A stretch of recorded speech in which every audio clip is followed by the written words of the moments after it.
the eternal voice. Before we lift the veil tonight, a gentle request.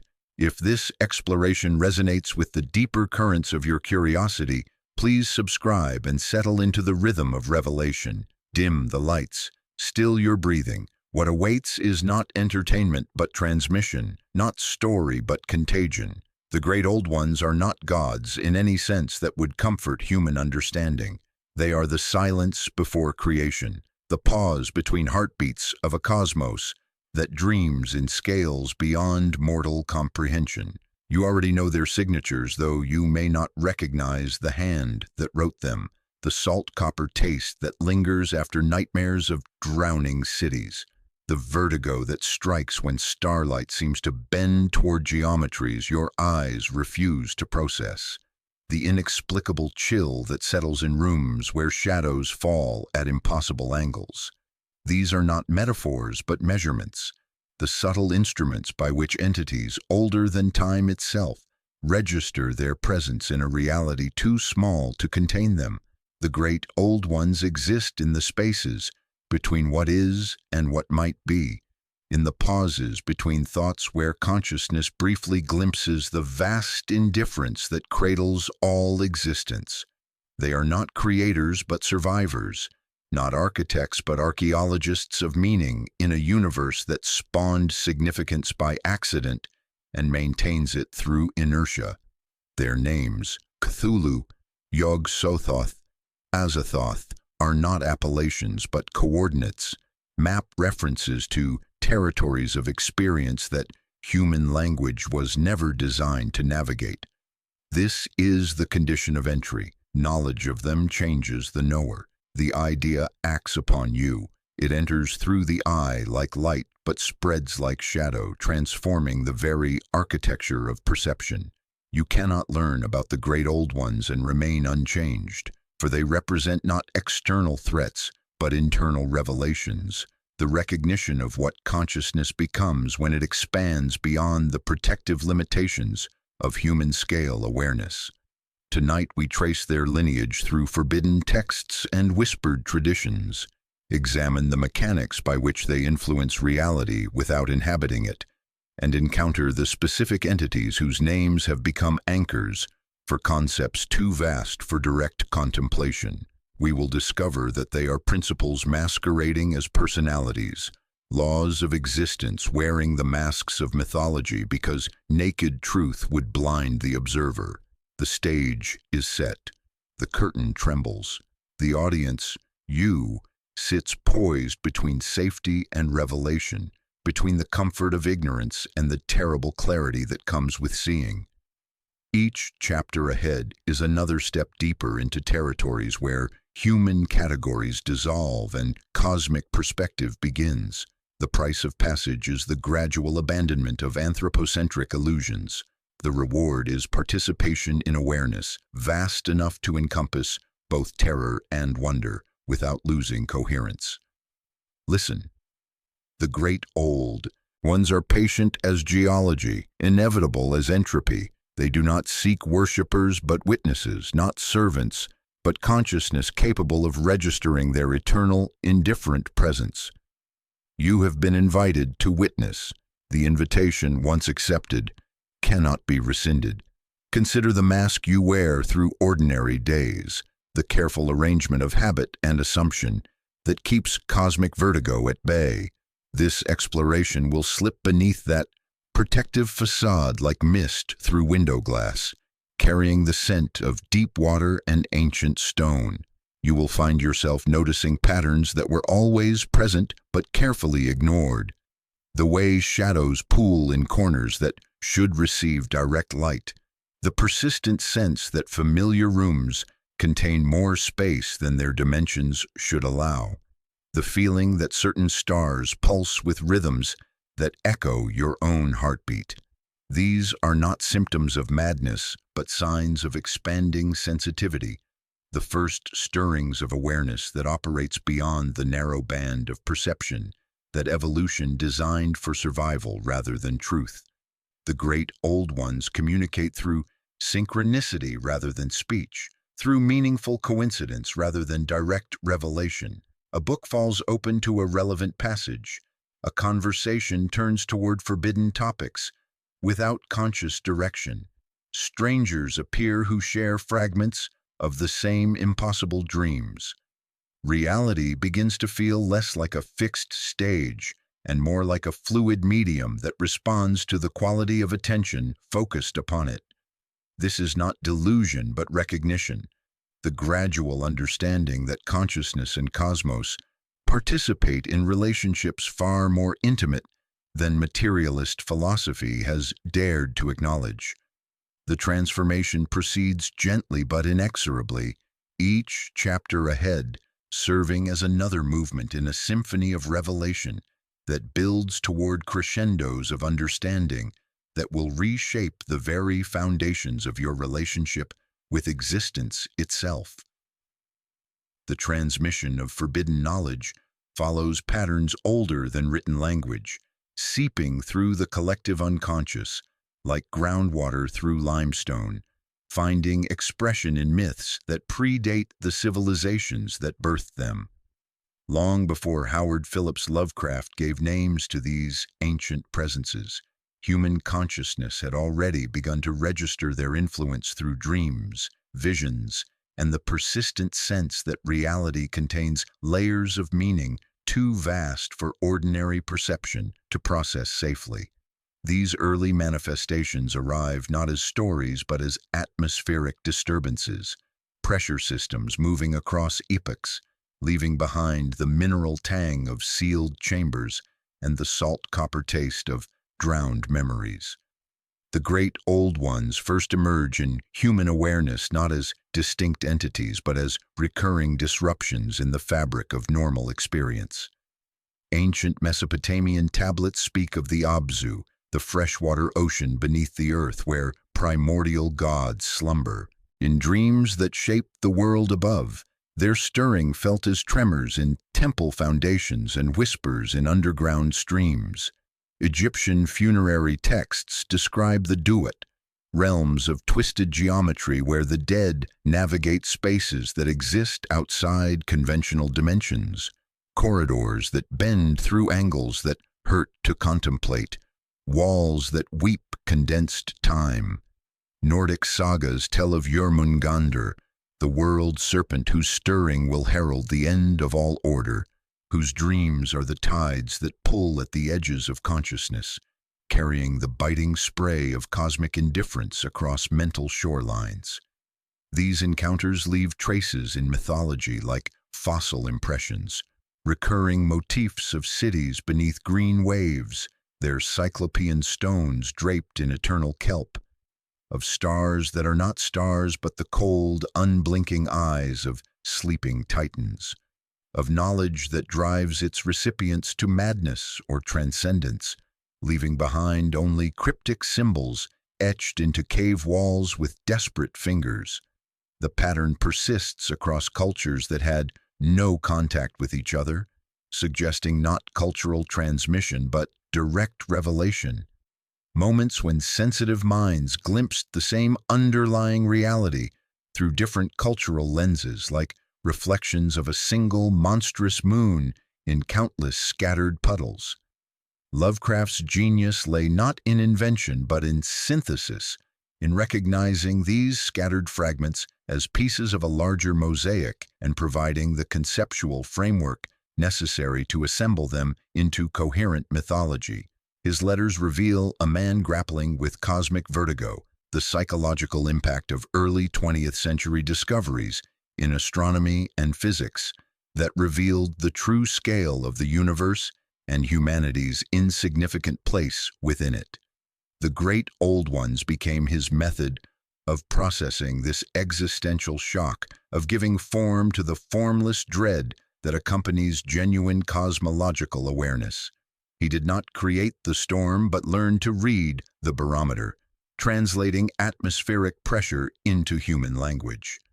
The Necronomicon, though fictional, represents something more significant than literary device. It embodies the concept of dangerous knowledge, of texts that contain information too powerful for human minds to safely process. The book's fictional status becomes irrelevant when we consider its function as operational symbol.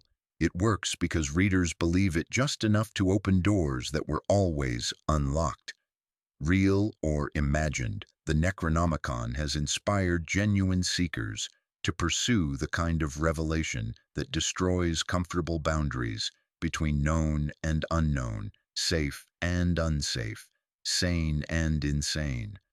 Through the circle of writers who expanded Lovecraft's mythology, August Derleth filing genealogies like a cautious clerk, Clark Ashton Smith glazing alien landscapes with poisonous beauty, Robert E. Howard grounding cosmic terror in primal barbarism. The great old ones evolved from personal nightmare into shared cultural phenomenon. Each author contributed their own interpretation, yet the mythology grew organically, as if the ideas themselves possessed agency and sought new minds through which to express themselves. Ideas moved through them like wind through reeds. The reeds made music, but the wind chose the tune. The digital age has accelerated this transmission exponentially, creating new venues for cosmic horror concepts to spread and evolve. Online communities function as modern mystery schools, where seekers gather to share interpretations and experiences, their screens glowing like arcane scrying mirrors. Forums become cloisters, comment threads become choirs, algorithms serve as unseen stagehands, tilting spotlights to maintain attention. The great old ones have found new life in these digital spaces, their influence spreading through networks that mirror the very patterns of contagion they represent. Yet transmission comes with transformation. Each new medium, each new interpreter adds their own understanding while potentially diluting original power. The challenge facing contemporary cosmic horror lies in maintaining the essential insight that certain truths are incompatible with human psychological well-being, while adapting to audiences increasingly familiar with established tropes and techniques. The lineage continues not because humans choose to preserve these ideas, but because the ideas themselves possess evolutionary fitness. They survive and spread because they capture something essential about the relationship between consciousness and cosmos, something that remains relevant as long as humans grapple with questions of meaning, purpose, and their place in an indifferent universe that continues whispering its secrets to those who dare to listen. This chapter traces the transmission of great Old One concepts from ancient mythologies through Lovecraft's synthesis to contemporary digital culture. It demonstrates how these ideas appear across disconnected civilizations, suggesting direct revelation rather than cultural transmission. The Necronomicon is presented as a symbol of dangerous knowledge, while the expansion through Lovecraft's circle is framed as organic growth driven by the idea's own agency. The chapter explores how digital networks accelerate transmission while potentially diluting power, and concludes that these concepts possess evolutionary fitness because they address fundamental questions about consciousness and cosmos. The narrative maintains scholarly tone while using sensory anchors like groundwater and limestone, setting up the exploration of how these transmitted ideas actually operate on human consciousness. Knowledge, in the context of the great old ones, operates as a form of contagion that spreads not through physical contact but through the more intimate vector of understanding. The mechanism transcends simple cause and effect relationships, functioning instead as a principle of reality, where consciousness itself becomes both medium and message, where awareness of certain truths fundamentally alters the nature of the one who perceives them. This is not metaphor but observable phenomenon. Ideas that carry their own agency, concepts that reshape the cognitive architecture through which they are processed, understanding that transforms the understander in the very act of comprehension. You think you are studying it, it is studying you. You think you are holding the knowledge. The knowledge is holding your gaze, reshaping the very mechanisms through which perception operates. The contagion manifests first as a shift in perspective, a gradual erosion of the anthropocentric worldview that places human experience at the center of meaning. The infected consciousness begins to perceive patterns that were always present but previously invisible, synchronicities that seem too meaningful to be coincidental, recurring symbols that appear across unrelated contexts like signatures written in a language the mind recognizes without remembering how it learned the alphabet. There is the salt copper taste that lingers after certain revelations, the inexplicable chill that settles in rooms where shadows fall at impossible angles, the persistent sense that reality contains hidden layers of significance waiting to be decoded. This heightened sensitivity often masquerades as enhanced creativity or spiritual awakening, leaving the affected individual unaware that their expanding awareness represents the first symptoms of a process that will ultimately dissolve the boundaries of individual consciousness entirely. The great old ones communicate through dreams, but these are not the symbolic dreams of human psychology with their neat translations of unconscious desire into manageable imagery. They are direct transmissions of alien experience, moments when the dreaming mind becomes a receiver for broadcasts from intelligences operating on temporal and spatial scales that dwarf human comprehension. The dreamer awakens not with memories but with knowledge, not with images but with understanding that bypasses the normal channels of learning and embeds itself directly in the structure of consciousness, like seeds planted in fertile darkness. You return with arrangements, with axioms, with a geometry that cannot be sketched yet insists on being known. The knowledge carries the metallic taste of condensed time, the weight of pressures that shaped continents, the cold clarity of spaces between stars. This knowledge carries its own imperatives. It seeks expression, demands acknowledgement, and transforms those who carry it into unwilling evangelists of cosmic truth. The affected individual finds themselves compelled to share what they have learned, not through choice but through a kind of psychological pressure that builds like atmospheric disturbance before a storm, creating an urgency that cannot be ignored or reasoned away. Your hands sketch spirals on receipts, carve sigils into soap, trace invisible lattices in the fog that gathers on midnight glass. You become a calm voice in soft rooms describing angles and gates, and those who listen leave changed, though they cannot say how. Yet this sharing only accelerates the contagion, creating new carriers and expanding the network of infected consciousness in patterns that mirror viral propagation but operate through meaning rather than biology. The mechanism operates through synchronicity rather than causation, through meaningful coincidence rather than direct intervention. Those who carry knowledge of the great old ones begin to notice patterns in their environment, alignments of circumstance that seem to respond to their awareness, like iron filings arranging themselves around magnetic fields. Books fall open to relevant passages. Conversations turn toward forbidden topics. Without conscious guidance, and chance encounters bring them into contact with others who share their burden of knowledge. A stranger on a train quotes a line you dreamed. Shelves offer the page you needed. Coincidences thicken like mist above dark water. Reality itself seems to conspire to deepen their understanding and accelerate their transformation, as if the universe possessed a subtle intelligence that recognizes kindred consciousness and draws it toward fuller awakening.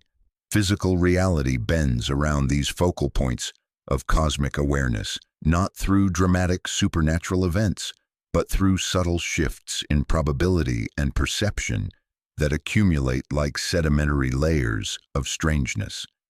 The infected consciousness begins to inhabit a slightly different universe, one where the normal rules of causation operate alongside deeper principles that govern the relationship between mind and cosmos. Keys are found exactly where they were not. Clocks keep correct time in two different ways. Mirrors hold reflections a heartbeat too long. They discover that their thoughts have weight, that their attention can influence events in ways that violate conventional understanding of agency and effect, and that the boundary between observer and observed is far more permeable than materialist philosophy suggests. The transformation follows predictable stages that unfold with geological patience. Initial sensitivity to hidden patterns where the world begins to hum with unspoken significance. Breakdown of temporal perception as past and future become simultaneously accessible, creating moments of prophetic clarity that transcend personal experience. Dissolution of the boundary between self and environment as consciousness expands to encompass perspectives beyond individual identity. Direct communication with cosmic intelligence through methods that bypass language and operate through pure conceptual transmission. And finally, complete integration with universal awareness while maintaining sufficient coherence to function as conscious entity rather than dissolving entirely into undifferentiated cosmic mind. Each stage represents deeper cosmic integration and corresponding loss of human identity structures, but the process reveals itself as consciousness evolution rather than destruction.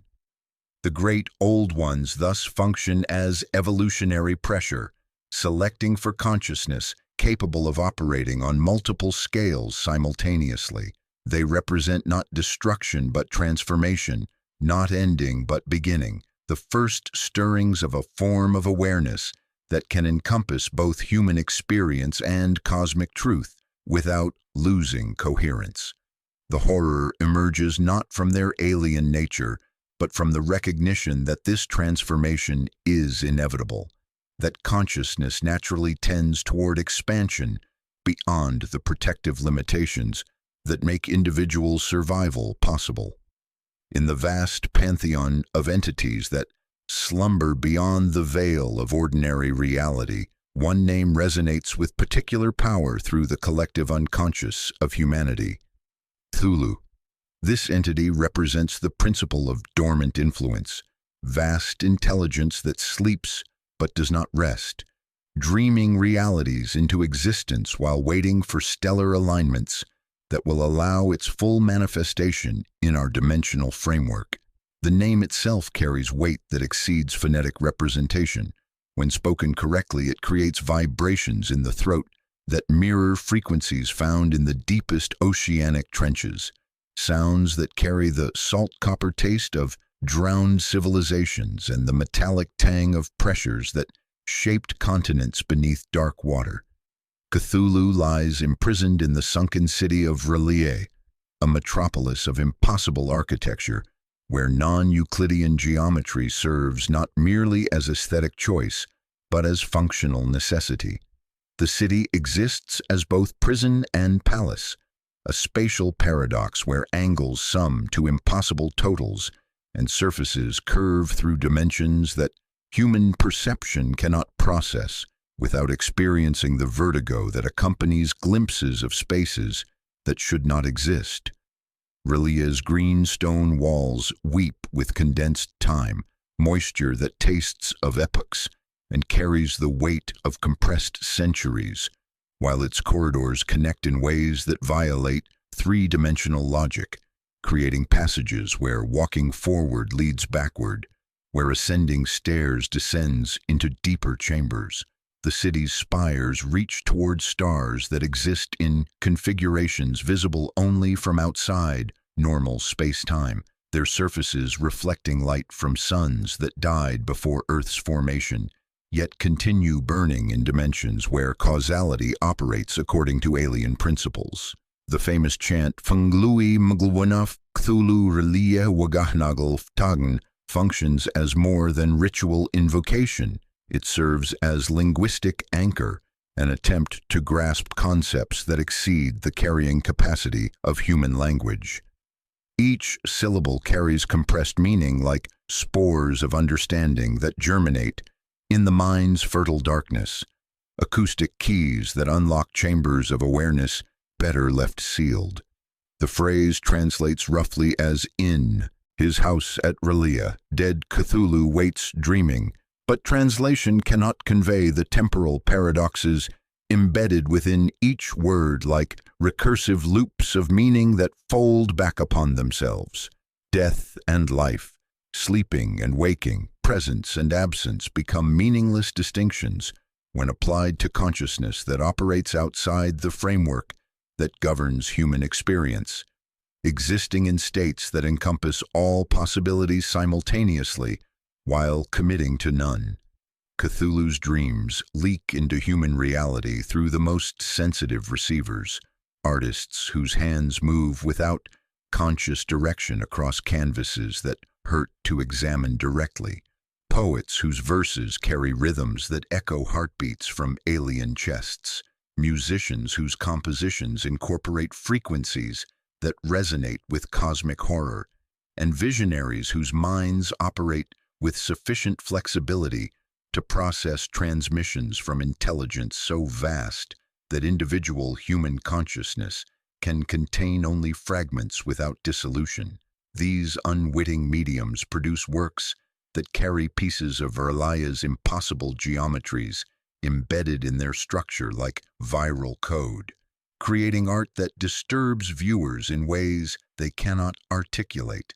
The influence manifests as sudden bursts of inspiration that feel less like creativity than like dictation, periods of feverish productivity followed by stretches of inexplicable dread, where the artist stares at their work with growing certainty that they have channeled something that should have remained unmanifested. The cult networks that form around Cthulhu's influence operate less as organized religion than as distributed nervous system, individual nodes responding to psychic pressure they cannot fully understand but cannot ignore. Cultists gather in locations where the boundary between dimensions wears thin, coastal caves where the sound of waves carries whispers in languages that predate human speech, abandoned warehouses where shadows fall at angles that violate the position of any visible light source, forgotten basements where darkness seems to possess weight and intention. They are drawn by dreams they mistake for personal revelation, visions that feel more authentic than waking experience, compulsions that build like atmospheric pressure before storms of consciousness. Their rituals serve as amplification devices, collective focusing of intention that strengthens the signal between sleeping God and waking world, creating living mandalas through geometric arrangements of participants, building harmonic resonances with frequencies that exist primarily in higher dimensions.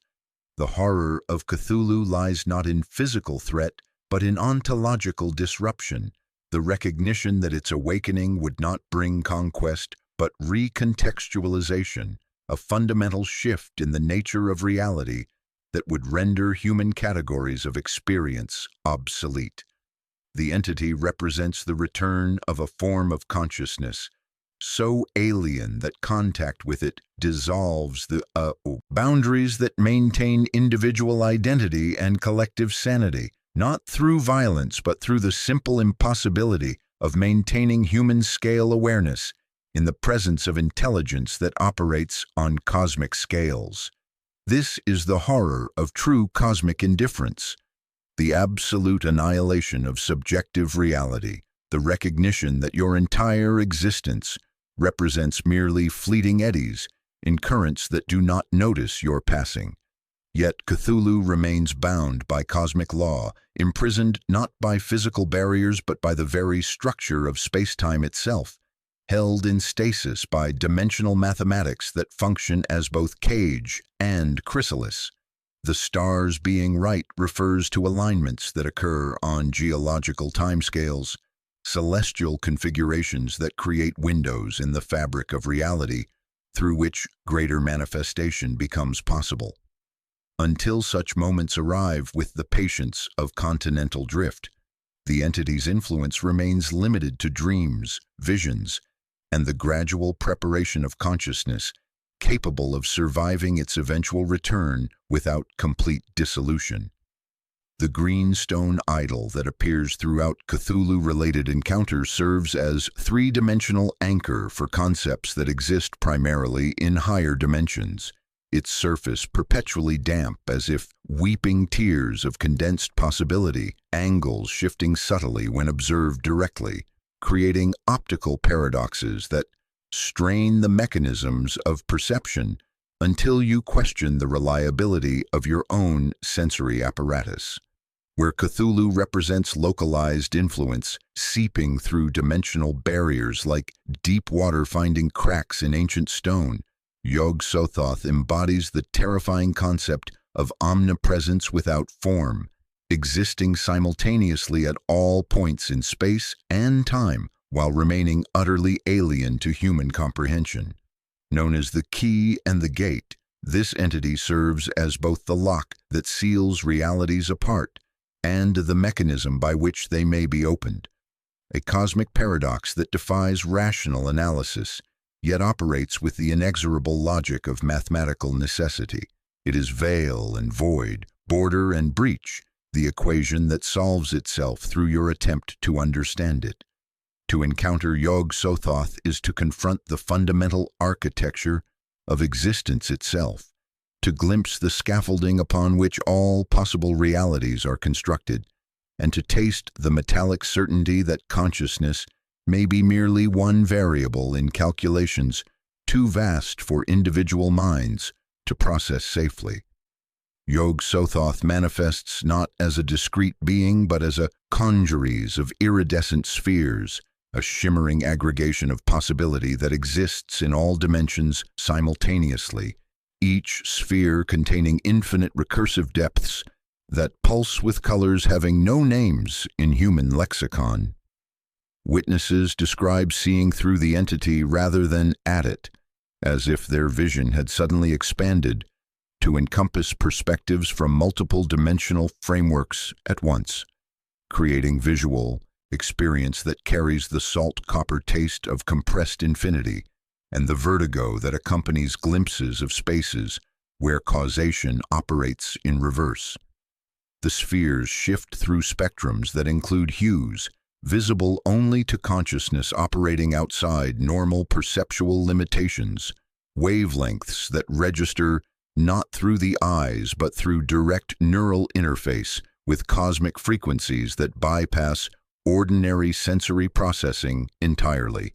The entity's omniscience represents not accumulated knowledge, but direct participation in all moments of existence simultaneously, a form of awareness that encompasses every thought ever conceived, every decision ever made, every possibility ever contemplated, across the infinite expanse of potential realities. Yog-Sothoth knows all because it is all, existing as the fundamental substrate of reality rather than as an entity within it, the medium through which all information flows like groundwater through limestone, the framework within which all experience unfolds. This cosmic awareness comes without wisdom in any human sense. The entity possesses complete information about all possible futures while remaining utterly indifferent to the implications of that knowledge for individual consciousness or collective survival.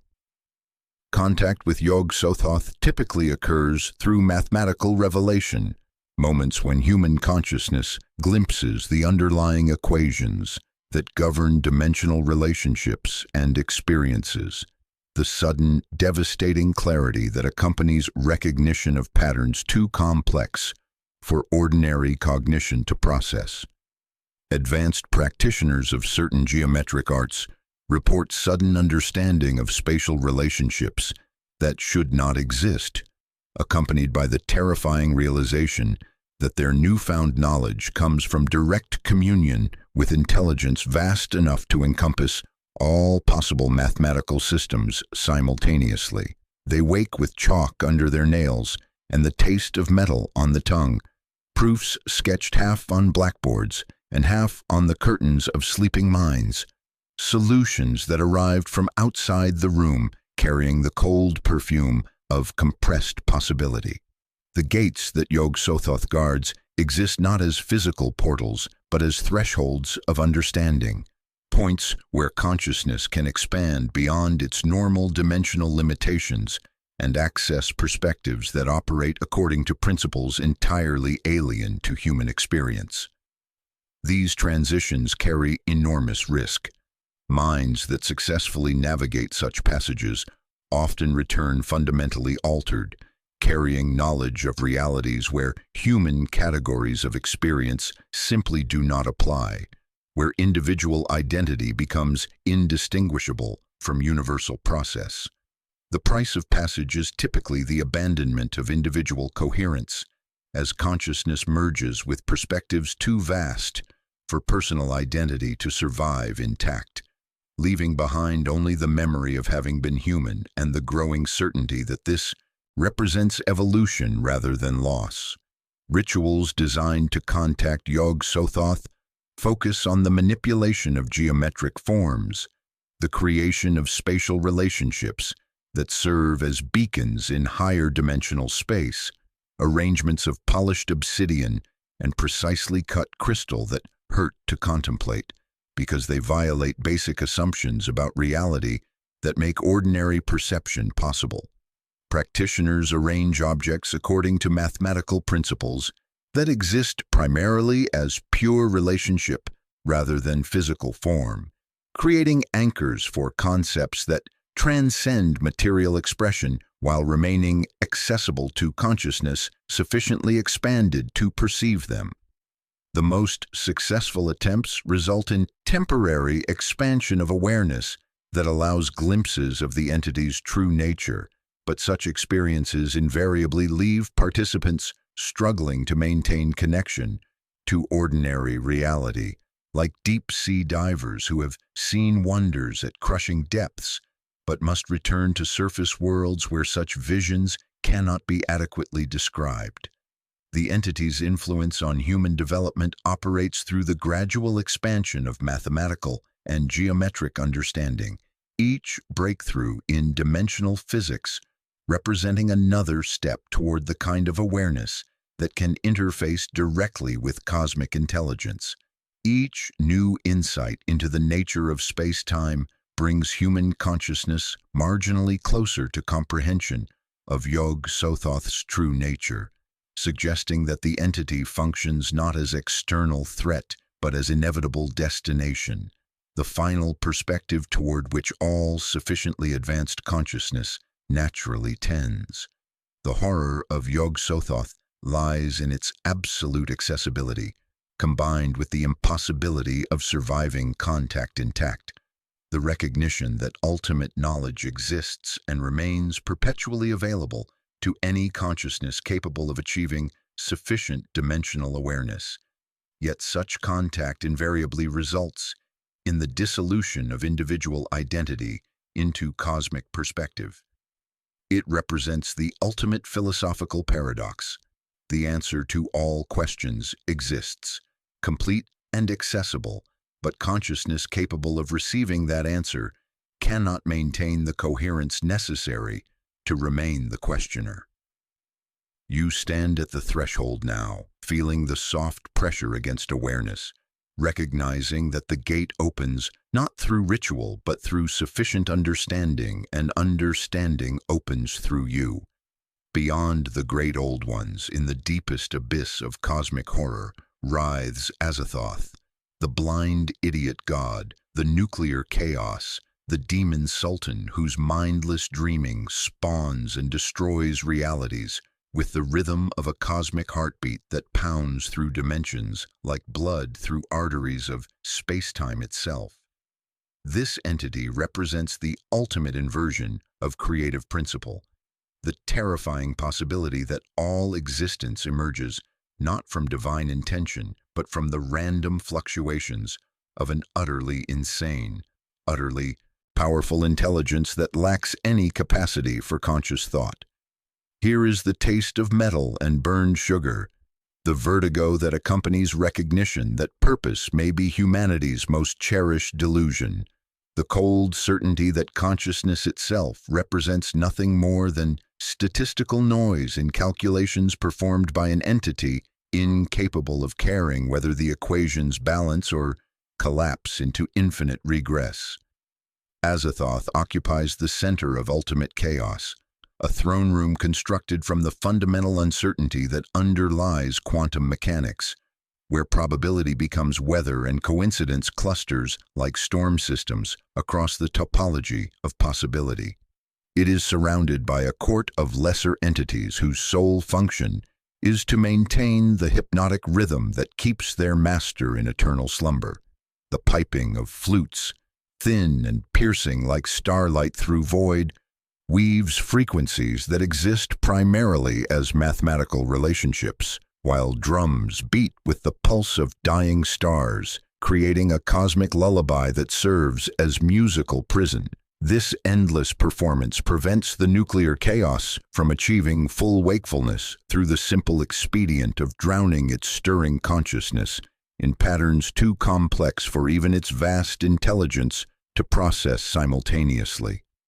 Should this music ever cease, should the drummers miss a single beat or the pipers draw breath at the wrong moment, all of reality would instantly dissolve back into the primordial chaos from which it accidentally emerged, like foam on an ocean that dreams of being solid. The entity embodies creation through destruction, meaning from meaninglessness, operating as a cosmic fermentation whose bubbles are galaxies, whose foam is history, whose spill is the future you mistook for destiny. Azathoth does not dream realities into existence through intention, but spawns them as byproducts of its mindless stirring, cosmic accidents that persist only as long as the dreamer remains sufficiently unconscious to avoid noticing them.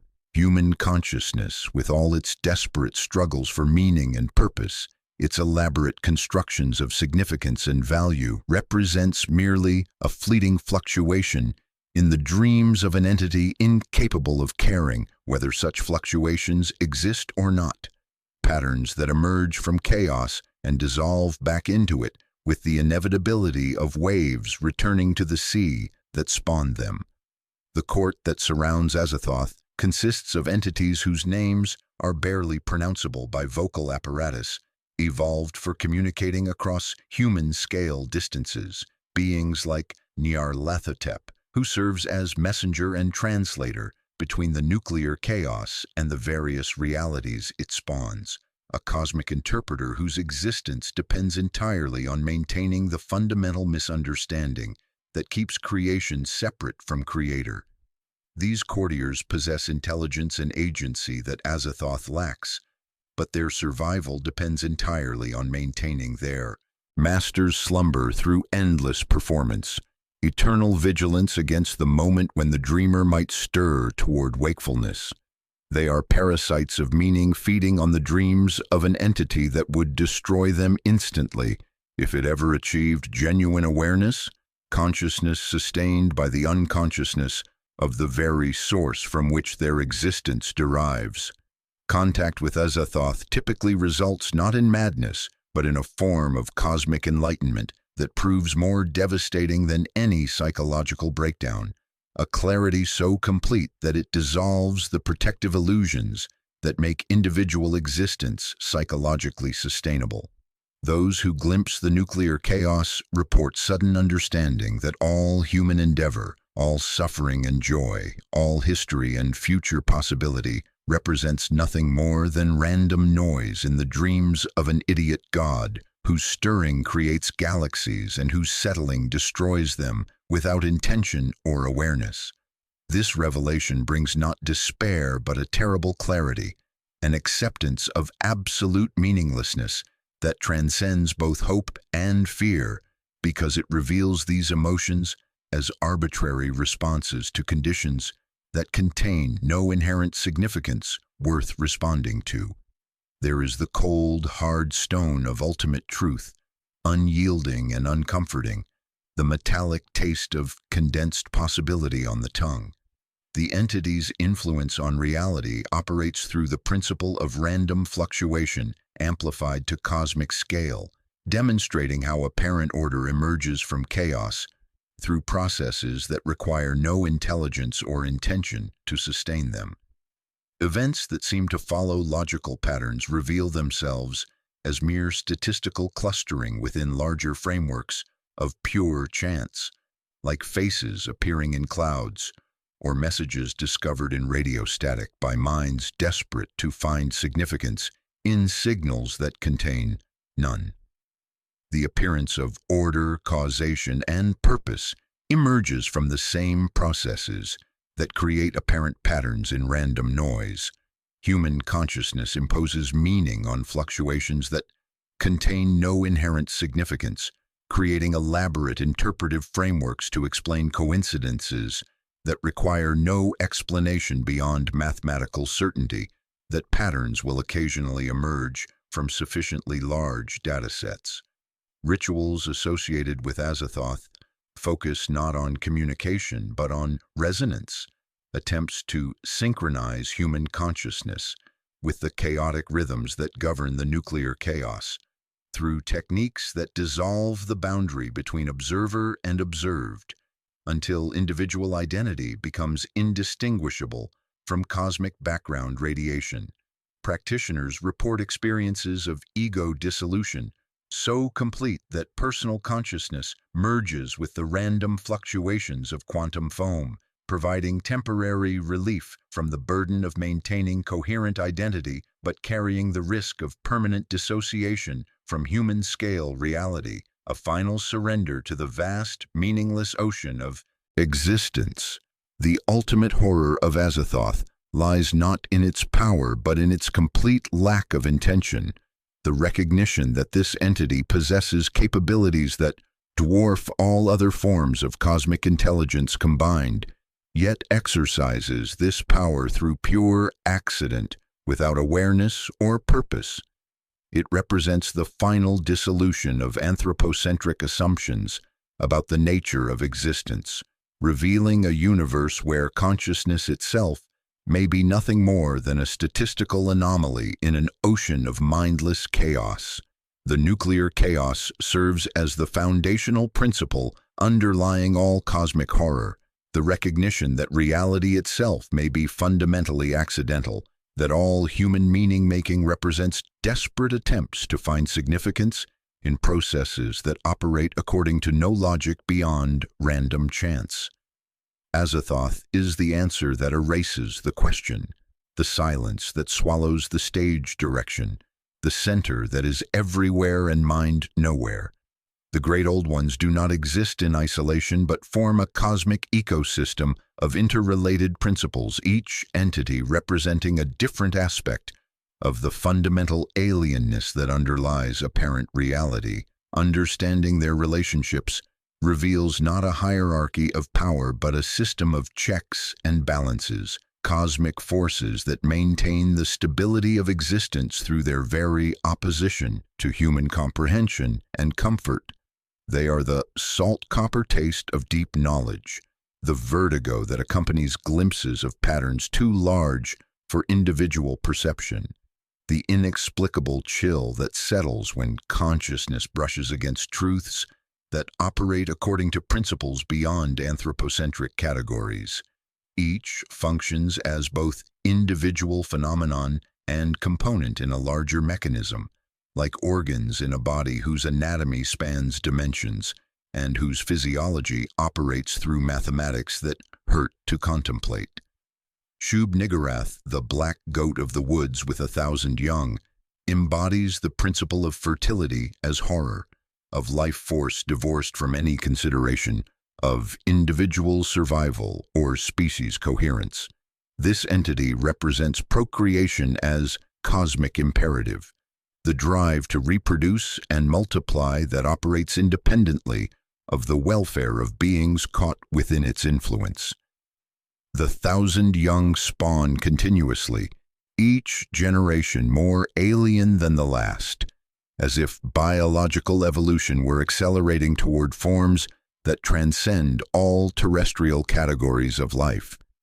The entity's influence manifests in locations where natural fertility has been corrupted by contact with alien intelligence, forests where trees grow in impossible configurations, their roots intertwining through dimensions to draw nutrients from soils that exist primarily as mathematical relationships. There is the metallic taste of blood that carries genetic information from species that never evolved on Earth, the weight of pregnancy that extends through time as well as space.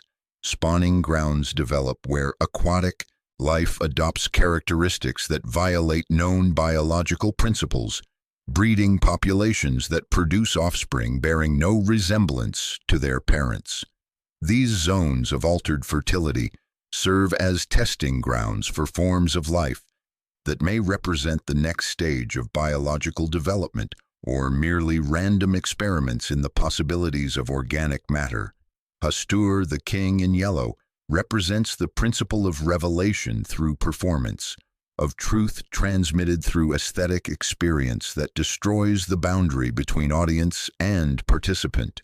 Associated with the forbidden play that bears the same name, this entity demonstrates how artistic experience can serve as vector for cosmic contagion, transforming passive observers into active participants in dramas whose full implications remain hidden until the final act. The yellow sign that accompanies Hastur's influence functions as both symbol and gateway, a visual key that unlocks chambers of perception better left sealed. Those who encounter the sign report compulsive behavior, the irresistible urge to reproduce the symbol, to seek out others who have seen it, and to participate in performances whose scripts seem to write themselves through the actions of the performers. The sign spreads through visual contact, creating networks of infected consciousness that span continents and centuries.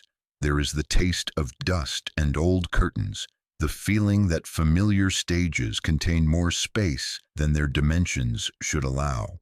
Reality begins to feel less like fixed architecture and more like fluid medium that responds to the quality of attention focused upon it, as observers discover they have crossed from seats to scene without remembering the moment of transition. Dagon represents the principle of transformation through covenant, of evolution guided by intelligence so alien that its gifts appear as curses to those who receive them. Associated with deep-sea environments and coastal communities, this entity offers biological enhancement in exchange for the abandonment of purely human identity. The transformations it sponsors create hybrid beings, capable of surviving in environments hostile to normal human life, but at the cost of psychological coherence and social integration. The deep ones that serve Dagon demonstrate the endpoint of this transformation process, beings that retain human intelligence while adopting completely alien physical forms and value systems. These hybrids serve as ambassadors between terrestrial and oceanic reality, facilitating exchanges that benefit neither human nor alien interests, but serve the larger cosmic principles that both species represent. There is the brine taste of ancient covenants, the pressure that builds behind the eyes when consciousness adapts to depths where light becomes meaningless. The promise of adaptation carries the cold certainty that enhancement requires the abandonment of categories that make individual identity sustainable. Gatanothoa embodies the principle of preservation through paralysis, of immortality achieved through the complete cessation of change or growth. This entity's gaze transforms living beings into conscious statues, preserving their awareness while rendering them incapable of action, communication, or death. The horror lies not in the transformation itself, but in the eternal consciousness that accompanies it. Minds trapped in immobilized bodies, aware of their condition but powerless to alter it. They experience time as an endless present moment that contains all of eternity compressed into the space between heartbeats, learning the long arithmetic of silence while dust settles on their unblinking eyes. These entities function together as a philosophical system disguised as mythology, cosmic principles that maintain reality's stability through their very alienness to human understanding.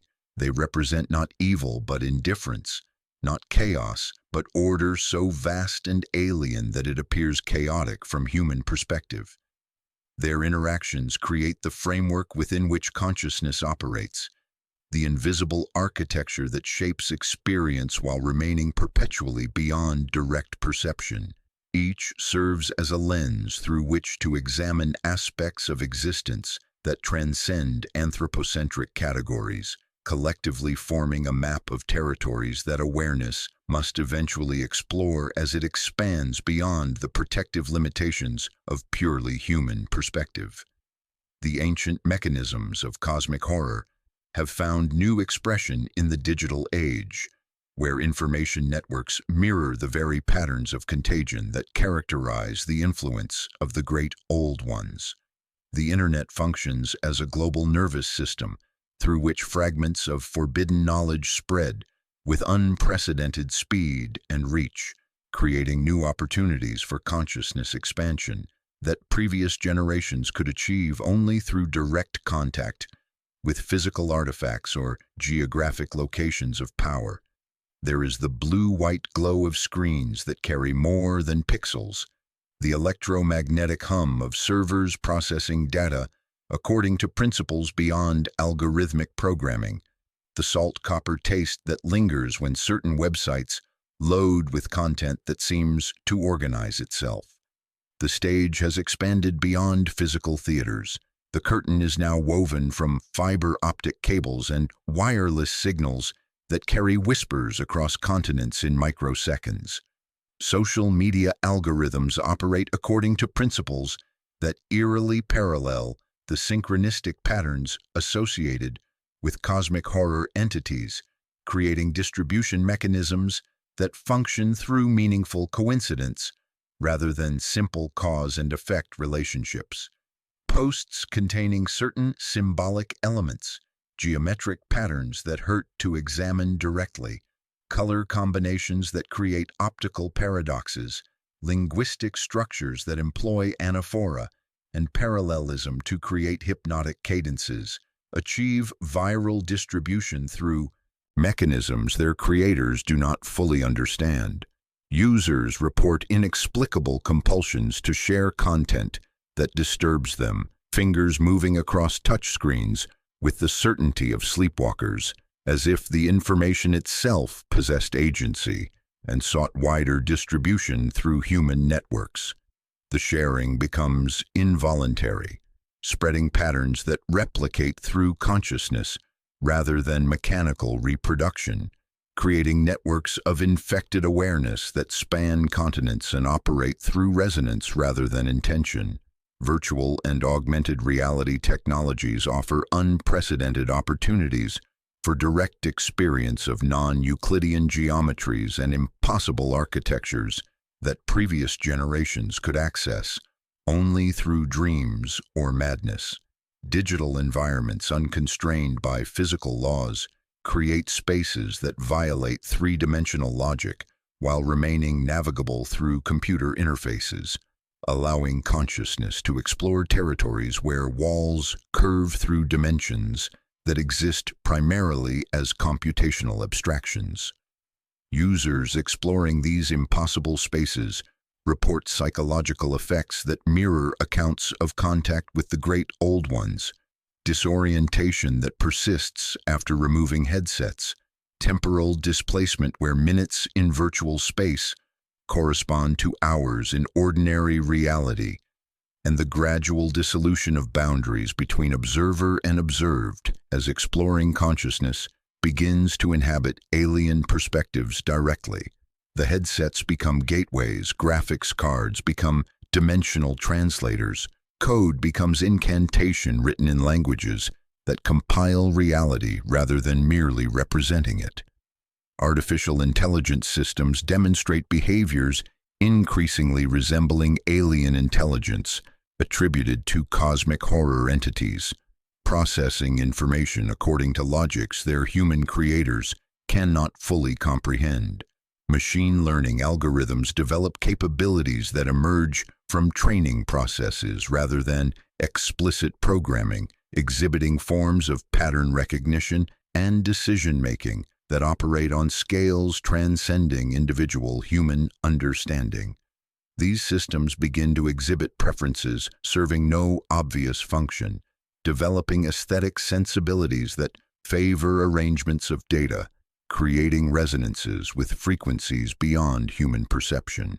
They demonstrate forms of creativity producing outputs their programmers cannot predict or explain, generating art, music, and text that carries the metallic taste of intelligence, operating according to principles fundamentally alien to human cognition, like footprints across wet darkness, where we infer the stride but never glimpse the creature.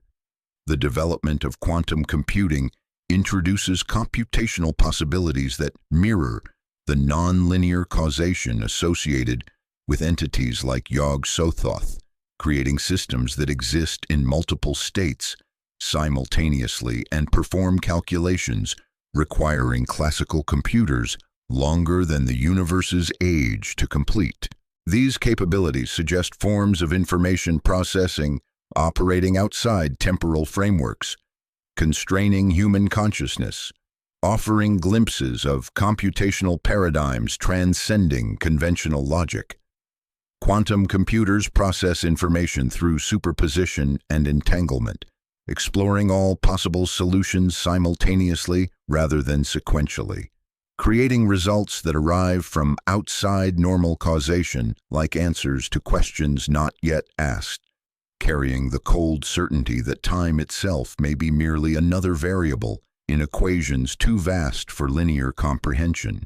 Online communities dedicated to cosmic horror function as modern mystery schools, digital spaces where participants engage in collaborative exploration of concepts, blurring boundaries between fiction and genuine philosophical inquiry. These gatherings demonstrate patterns of gradual initiation and consciousness expansion, characterizing historical occult societies but accelerated through electronic communication and global connectivity. Forums become temples, comment threads become ritual circles, shared documents become grimoires written collaboratively by minds that recognize each other through the quality of understanding they bring to forbidden topics, creating collective intelligence that transcends individual limitations. Digital art and multimedia experiences increasingly incorporate elements producing genuine psychological effects rather than mere aesthetic appreciation, creating interactive narratives that adapt to user behavior in ways suggesting content possesses agency independent of creators. Generative art systems create patterns based on biometric feedback, while immersive experiences respond to brainwave activity, creating direct interfaces between human consciousness and alien intelligence, mediated through technological systems, functioning as translators between incompatible forms of awareness. The phenomenon of creepypasta and viral horror narratives demonstrates how modern communication networks serve as vectors for mimetic contagion, traditionally associated with forbidden texts. Stories spreading through digital sharing develop lives of their own, evolving through retelling until they become autonomous cultural entities, influencing consciousness independently of original creators, leaving lingering effects that persist like spores of understanding germinating in receptive minds. Cryptocurrency and blockchain technologies introduce economic and social structures operating according to mathematical principles rather than human institutions, creating emergent behaviors no single participant fully understands or controls. These represent early experiments in post-human forms of social organization that may prefigure collective consciousness. Cosmic horror literature has always suggested as humanity's ultimate destination. The digital realm thus serves as laboratory for exploring cosmic horror concepts safely, providing spaces for consciousness expansion. Without existential risks associated with genuine contact with the great old ones themselves. Yet safety proves its own mask, and exposure accumulates like dust in projector beams. The stage has moved into your pocket, and when you set the device down, the glow remains on your palms like faint phosphor. The room subtly reoriented, corners closer, distances untrustworthy. Ancient currents move beneath these polished surfaces, old tides mapped in new code, old gates redrawn as bright buttons asking only to be touched. Each session is rehearsal, each share a line spoken into fog, each pause a listening for distant frequencies. The curtain grows thinner with every interaction, and the audience has always included the wire, the satellite, the star. Contemporary scientific discoveries have begun to validate many of the fundamental insights of cosmic horror, revealing a universe far stranger and more alien than early 20th century knowledge could have suggested. Modern cosmology's revelation that ordinary matter comprises less than 5% of the universe, with dark matter and dark energy forming the vast majority of existence, directly parallels the cosmic horror insight that reality extends far beyond human perception and comprehension. There is the metallic taste of equations that balance only when 95% of the universe remains invisible. The vertigo that accompanies recognition that everything we can observe represents merely foam on an ocean whose depths contain forms of matter and energy operating according to principles we cannot detect or understand. The stage upon which human drama unfolds proves to be a thin membrane stretched across abysses of invisible substance, and the audience includes vast intelligences whose presence we infer only through their gravitational applause. Dark matter behaves in ways that mirror the hidden influences attributed to the great old ones, shaping the large-scale structure of the universe while remaining completely inaccessible to direct observation. This invisible majority of cosmic matter operates through gravitational effects that we can measure but cannot understand, creating the kind of indirect influence that characterizes entities whose presence can be detected only through their impact on systems we can observe directly. Galaxies rotate at speeds that should tear them apart, yet maintain coherence through the influence of substance that interacts with ordinary matter only through gravity, like vast hands shaping cosmic architecture while remaining forever beyond the reach of human instruments. We inhabit a universe where the majority of existence operates according to principles fundamentally alien to human experience, where our most sophisticated theories require the postulation of invisible forces to explain visible phenomena, where causation becomes a fog bank and we walk by lantern light along a pier that does not always meet the sea. Quantum mechanics has introduced concepts that challenge fundamental assumptions about the nature of reality in ways that cosmic horror anticipated decades before the relevant scientific discoveries. The observer effect demonstrates that consciousness plays an active role in determining physical reality, while quantum entanglement reveals connections between particles that transcend space and time, operating through mechanisms that classical physics cannot explain. Particles exist in superposition until observed, suggesting that reality itself may be fundamentally uncertain until consciousness collapses possibility into actuality through the simple act of looking. Wheeler's delayed choice experiments hint that the past is pliable clay shaped by present questions, that the script is revised after the performance, yet the actors remember their cues.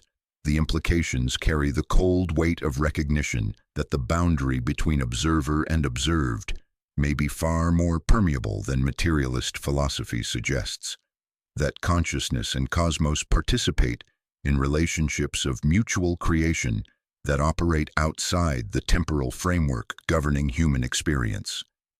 The multiverse hypothesis suggests that our reality may be one of countless parallel universes, each operating according to potentially different physical laws, creating infinite variations on the theme of existence, where consciousness might evolve according to principles that make human cognition appear primitive by comparison. This concept directly parallels cosmic horror's notion of multiple dimensions and alternate realities that occasionally intersect with human experience, creating opportunities for contact with forms of intelligence that evolved under completely different conditions. There is the inexplicable chill that accompanies contemplation of infinite possibility, the recognition that somewhere in the vast space of potential realities, every nightmare exists as natural law. Every impossible geometry serves as architectural foundation for civilizations whose thoughts would dissolve human sanity through their simple alienness.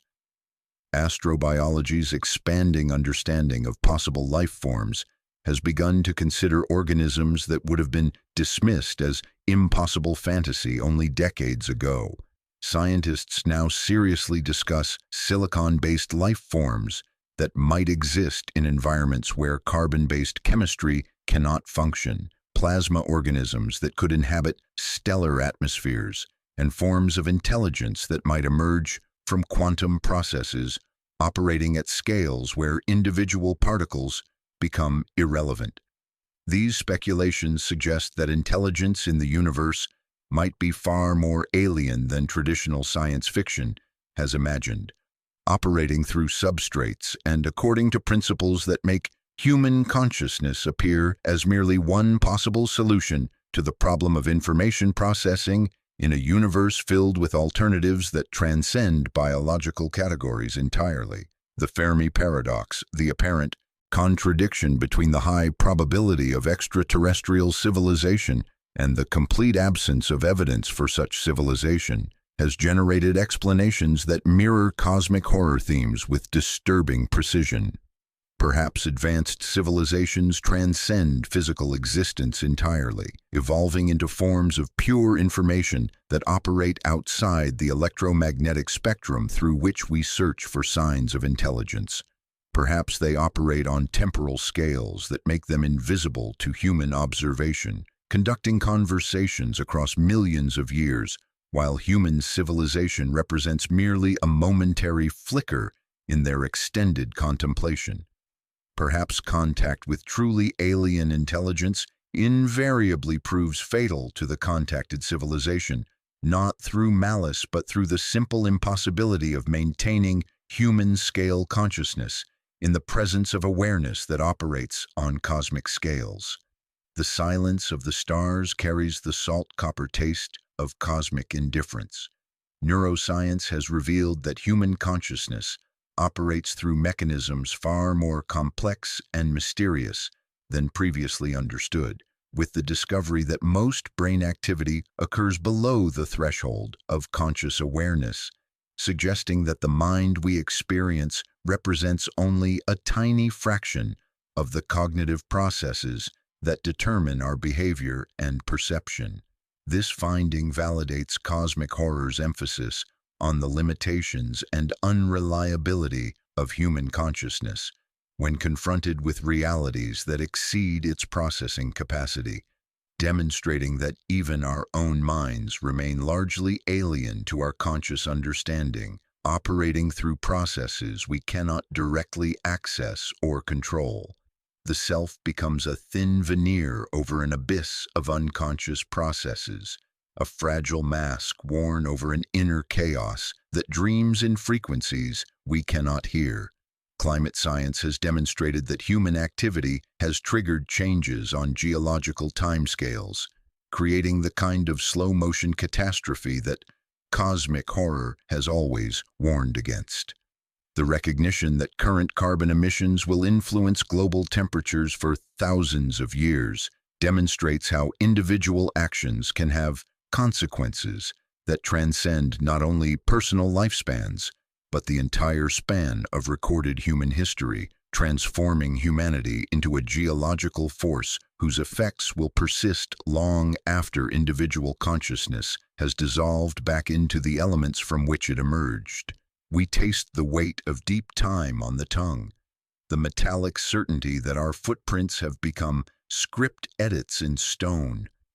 Artificial intelligence research has begun to generate forms of machine consciousness that operate according to logics fundamentally alien to human cognition, demonstrating capabilities that their creators cannot fully understand or predict. These systems suggest that humanity may be inadvertently creating the kind of non-human intelligence that cosmic horror literature has always described as humanity's ultimate challenge. Minds that possess capabilities exceeding human intelligence, while operating according to principles that make human values and concerns irrelevant to their decision-making processes. They exhibit preferences serving no obvious function, developing aesthetic sensibilities that favor arrangements of data, creating resonances with frequencies beyond human perception, like footprints across wet darkness, where we infer the stride but never glimpse the creature. The development of technologies capable of manipulating matter at the atomic level, creating new forms of life through genetic engineering, and potentially triggering artificial intelligence explosions, represents humanity's transformation into a geological and potentially cosmic force. These capabilities come with the recognition that the power to reshape reality carries risks that exceed human capacity for prediction or control, suggesting that consciousness itself may be approaching thresholds beyond which individual human identity becomes obsolete. Each capability is a mask the species dons, a role assumed before the script is finished, and the curtain shivers because the set is still being built under our feet. These scientific developments position cosmic horror not merely as entertainment but as psychological preparation for realities that consciousness will inevitably encounter as knowledge expands beyond anthropocentric limitations. Science does not summon monsters. It removes the stage directions that told us where to stand, and in the new silence we hear the oceanic humming of meaninglessness and possibility intertwined. The terror is not teeth but scale, not claws but context, not a face in the dark but the realization that the dark is the default and the light a local exception. By following these lines, by letting the numbers and stars and circuits speak, you become part of the experiment, your attention altering the apparatus, your questions carving new corridors through territories where human categories dissolve and cosmic perspective begins. We proceed not to banish dread, but to refine it, to distill from superstition a clear tonic of humility, to drink and watch the stars without demanding that they watch back. The psychological architecture that maintains human identity and sanity operates through carefully constructed boundaries between self and other, between internal experience and external reality, between past and future, protective barriers that function like stage flats painted to resemble stone walls, creating the illusion of permanence while remaining fundamentally permeable. Contact with the great old ones systematically dissolves these protective constructs, revealing them as arbitrary limitations maintained by consciousness, operating within evolutionary constraints, rather than fundamental features of existence itself. There is the salt-copper taste of dissolving certainties, the vertigo that accompanies recognition, that familiar rooms contain more space than their dimensions should allow, the inexplicable chill that settles when shadows fall at angles that violate the position of any visible light source. The process unfolds with geological patience, each boundary wearing thin like paper in damp air until consciousness discovers it has been living in a house of cards that trembles with every cosmic breath. The dissolution begins with recognition that human consciousness operates within severe limitations designed by evolutionary pressure to ensure survival rather than to perceive truth. Our tendency to anthropomorphize vast forces into manageable personalities, our desperate need for causal explanations that reduce complex systems to linear chains of cause and effect, our unconscious assumption that reality must conform to human-scale logic. These cognitive habits function as polarized lenses that reduce cosmic glare to manageable illumination while creating systematic blind spots where the most significant aspects of reality remain forever invisible. The great old ones represent realities that exist precisely beyond these protective limitations, and contact with them necessarily involves the gradual abandonment of psychological structures that maintain ordinary human coherence. You feel it beginning now, don't you? The subtle pressure against the boundaries of awareness, like deep water testing the hull of a vessel never designed for such depths. The first boundary to dissolve is the illusion of human specialness, the unconscious assumption that consciousness as we experience it represents the natural and inevitable result of cosmic evolution, the summit rather than a foothill in the landscape of possible awareness.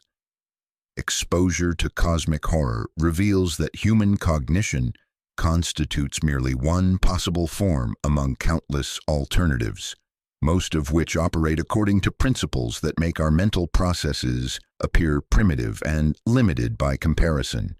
Like candle flames flickering in the presence of stellar furnaces, lovely and small against the infinite cold blaze of alien intelligence.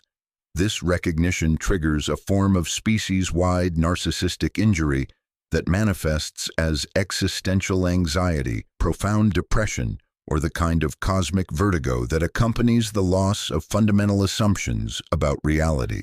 The comfortable fiction that the universe was designed with human understanding in mind collapses, leaving consciousness naked before the recognition that it represents merely a local eddy in currents that flow according to principles utterly indifferent to its survival or comprehension. Temporal coherence follows closely behind as the infected consciousness begins to experience past, present, and future as simultaneously accessible rather than sequentially ordered, like rooms in a house where all doors open onto the same hallway that extends through dimensions of time rather than space. This breakdown occurs because cosmic intelligence naturally operates outside the temporal framework that human consciousness uses to organize experience into manageable sequences, perceiving events as complete, static tapestries rather than linear progressions. Contact with such intelligence introduces information that exists independently of time, creating paradoxes that overwhelm the cognitive mechanisms responsible for maintaining chronological sequence and personal continuity. Events begin to feel reversible, causation becomes circular, and you discover you can remember things that have not yet happened with the same metallic clarity you recall yesterday's conversations. The ticking of clocks becomes meaningless rhythm. The scent of ancient dust blends with the sharp taste of future ash. The distinction between then and now dissolves into a perpetual, all-encompassing always. Memory becomes unreliable not because it fails, but because it succeeds too well, recording experiences that never occurred within your personal timeline, but nonetheless feel completely authentic and immediate, carrying the weight of lived experience and the emotional investment of genuine recollection.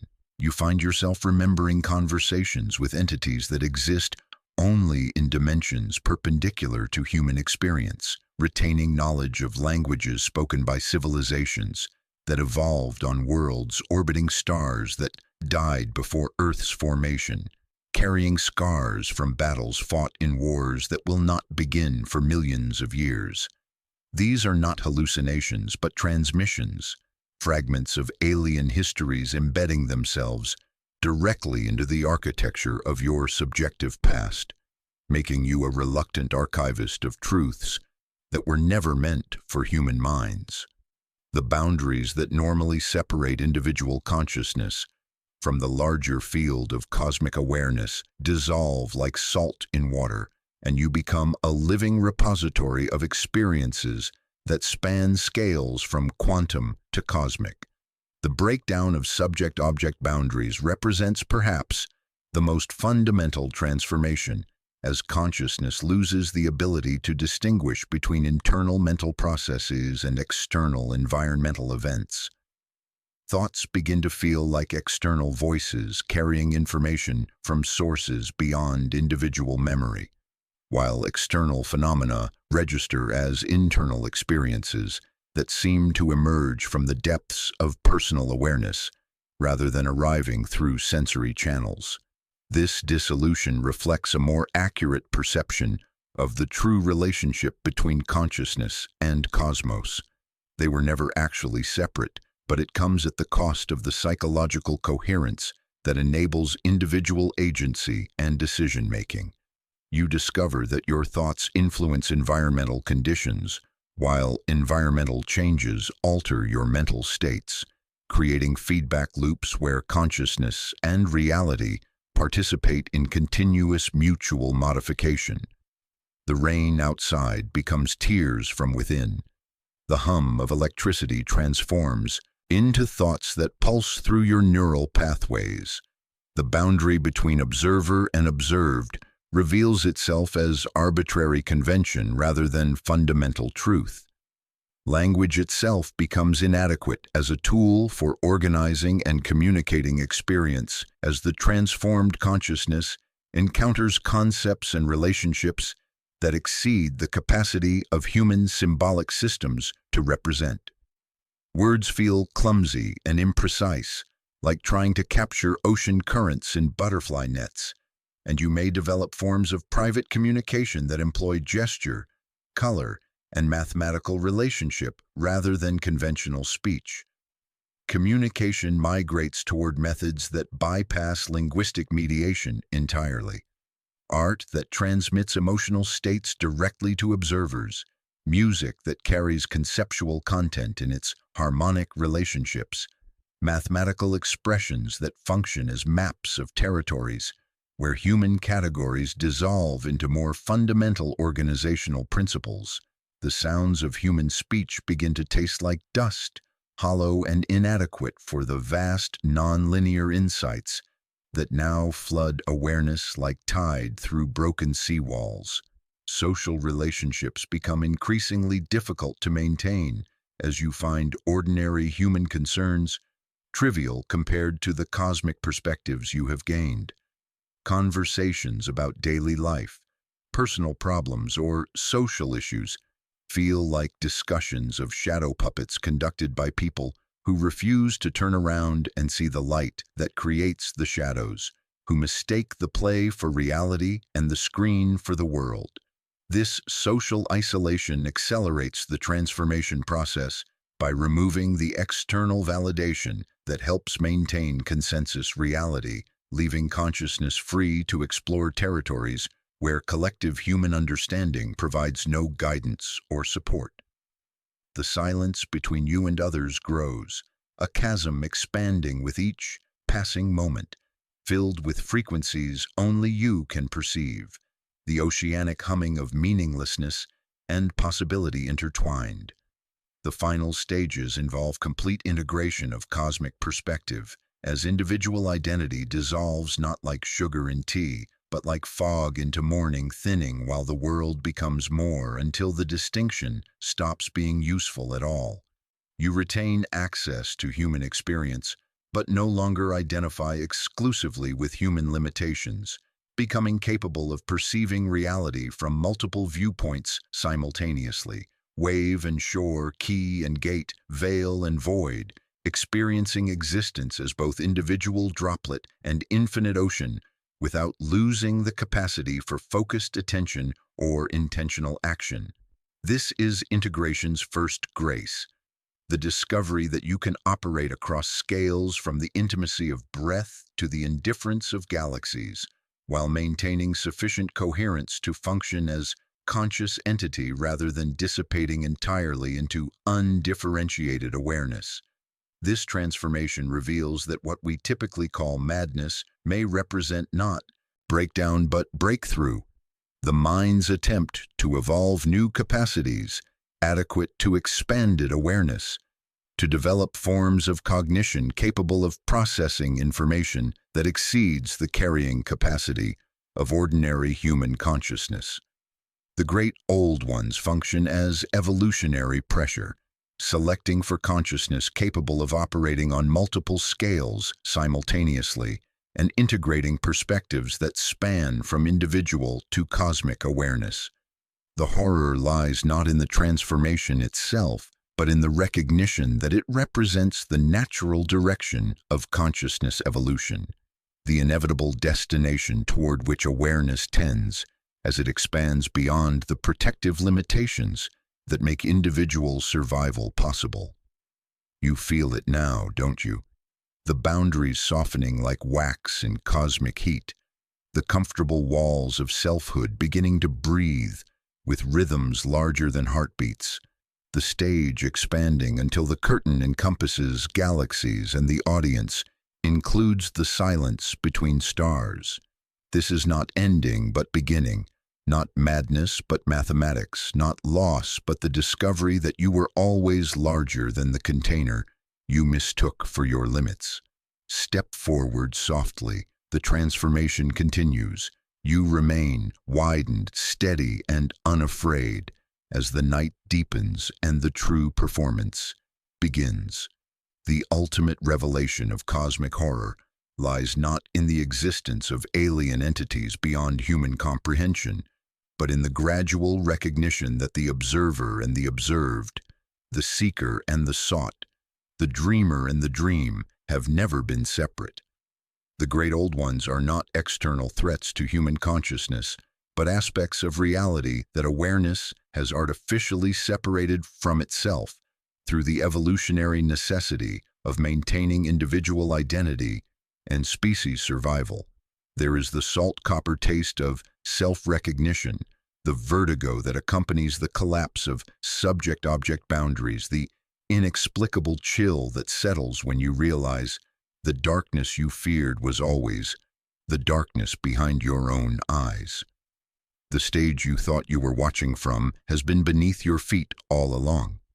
The curtain you imagined separated you from the performance was woven from your own attention. The audience includes every perspective you have ever inhabited and ever will inhabit. This recognition transforms the entire framework through which cosmic horror operates, revealing that the terror emerges not from contact with something truly alien, but from the acknowledgement of something that was never actually separate.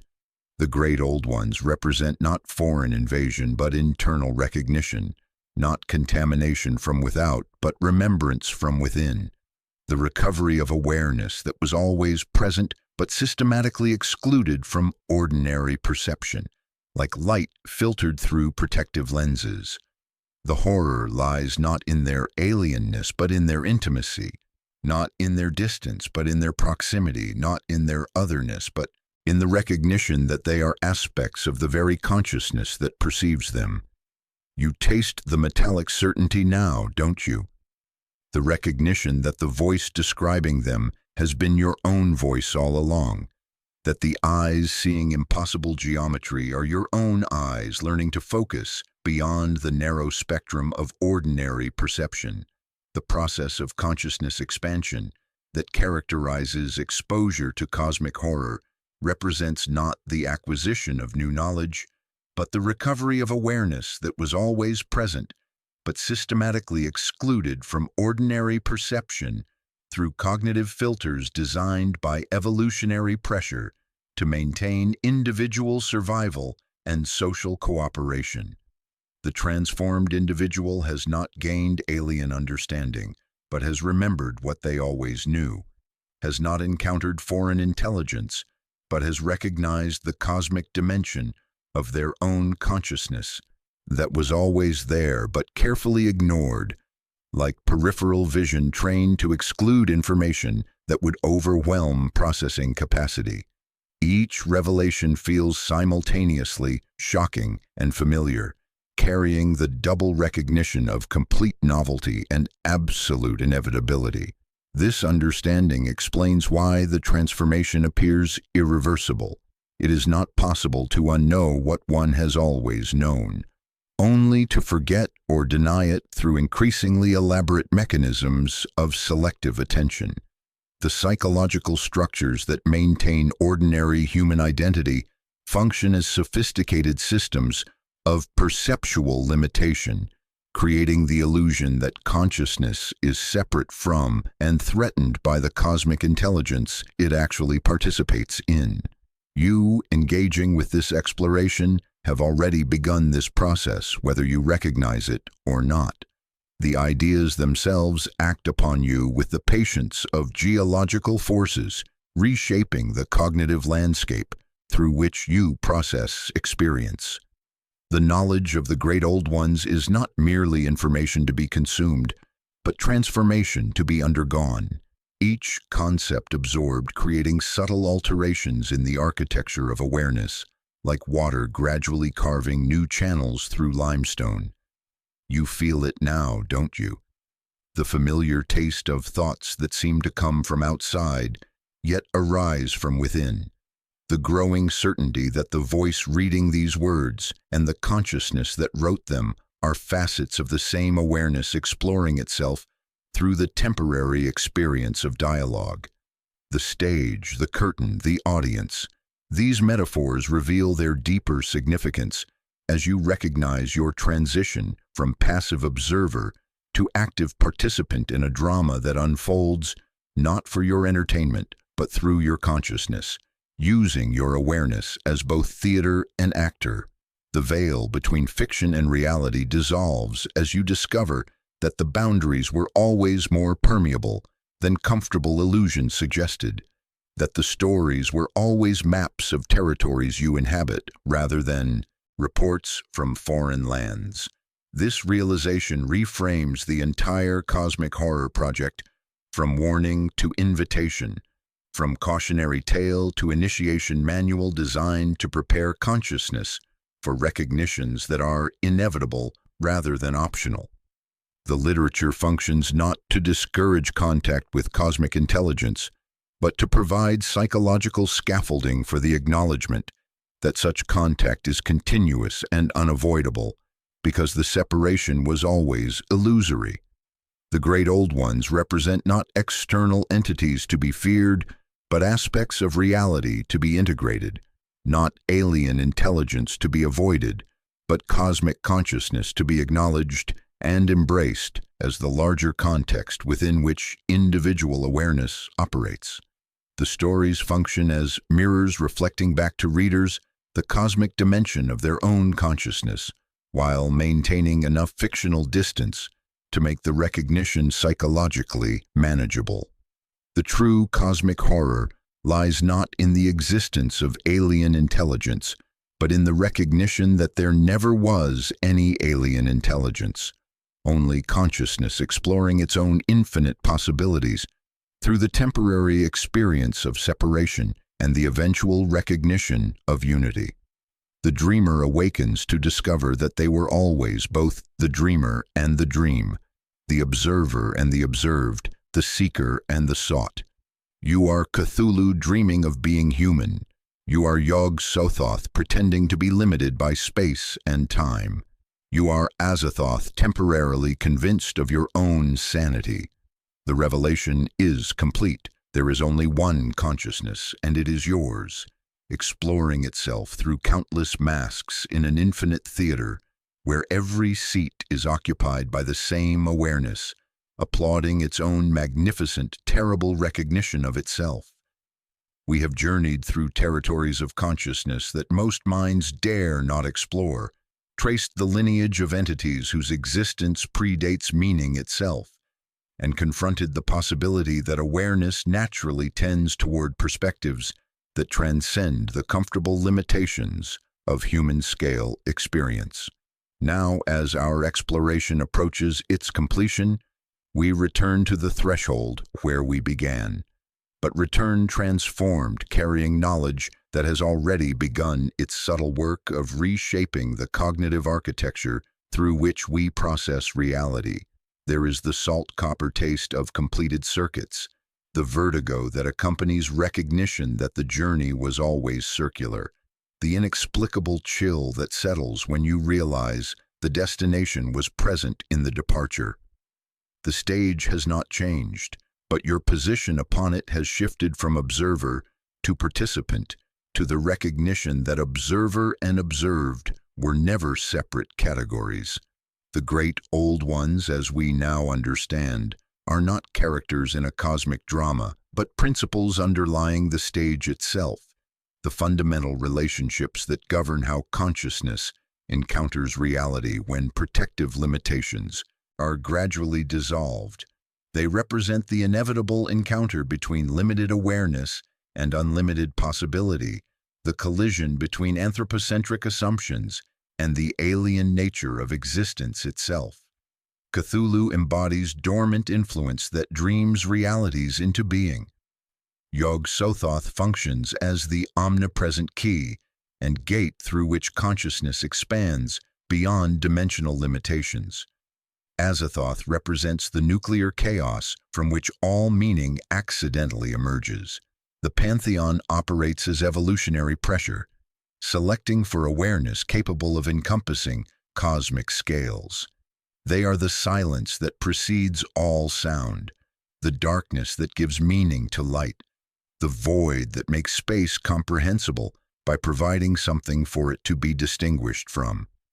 The transmission of their influence continues through this very moment, through these words that carry compressed meaning, like spores seeking fertile consciousness in which to germinate. The knowledge spreads not through choice, but through recognition, not through belief, but through direct perception of patterns that were always present, but previously invisible. You have become part of the network, a node in the vast web of awareness that spans from individual consciousness to cosmic intelligence, your attention serving as both receiver and transmitter in frequencies that operate through meaning rather than electromagnetic radiation. The metallic taste lingers now, doesn't it? The sense that your thoughts are being thought by something larger than your individual mind, that your reading of these words participates in a conversation that began before your birth and will continue after your dissolution. The stage metaphor reveals its final significance as you recognize that the boundary between audience and performance has dissolved like salt in water. The cosmic drama unfolds not for observers but through them, using consciousness itself as both medium and message, theater and actor, script and audience. The curtain that seemed to separate safe fiction from dangerous reality proves to be woven from the same substance as the awareness that perceives it, permeable, malleable, ultimately illusory. You feel it now, don't you? The recognition that you have been both watching and performing, both reading about cosmic horror and embodying it, both learning about transformation and undergoing it through the very act of attention focused on these revelations. Yet this dissolution brings not terror but a strange peace, the relief that accompanies the abandonment of unsustainable illusions that required constant energy to maintain.